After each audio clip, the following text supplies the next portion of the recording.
आपण पाहत आहोत SN न्यूज मराठी। लाईक करा, शेअर करा, सबस्क्राइब करा व रहा आमच्या सोबत अपडेट।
त्या संदर्भामध्ये तुमची काय भावना?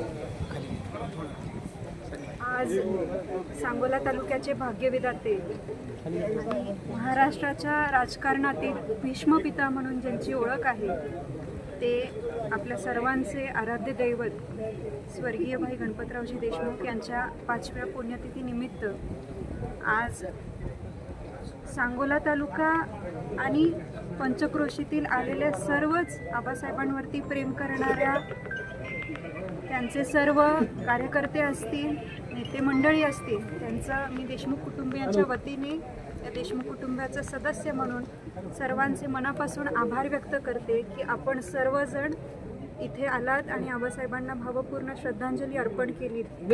आणि याच्यातून एक विश्वास कायम दिसतो की आजही देहरूपाने जरी आबासाहेब आपल्यात नसले तरी कर्मरूपाने आणि त्यांचे आशीर्वाद आपल्या सर्वांवरती आहेत आणि त्यांनी जोडलेला हा जनसमुदाय आजही देशमुख कुटुंबासोबत खंबीरपणे उभा आहे।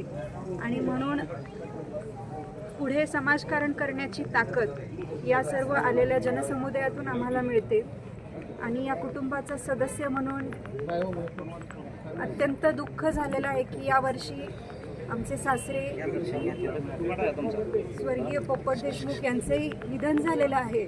आज ते आमच्यात नाहीत याची खूप मोठी खंत आणि वेदना आमच्यासोबत आहेत, पण निश्चित स्वरूपाने आबासाहेब आणि पोपट मालक दोघेही वरून आमच्यावरती आशीर्वाद बरसत असतील अशा अपेक्षा या ठिकाणी व्यक्त करते आणि त्यांच्या आत्मास चिरशांती लाभो अशा देखील भावना या ठिकाणी मी व्यक्त करते। आपण सर्वजण या पुण्यतिथीच्या कार्यक्रमासाठी आलात त्याबद्दल सर्वांचे मनापासून आभार। धन्यवाद।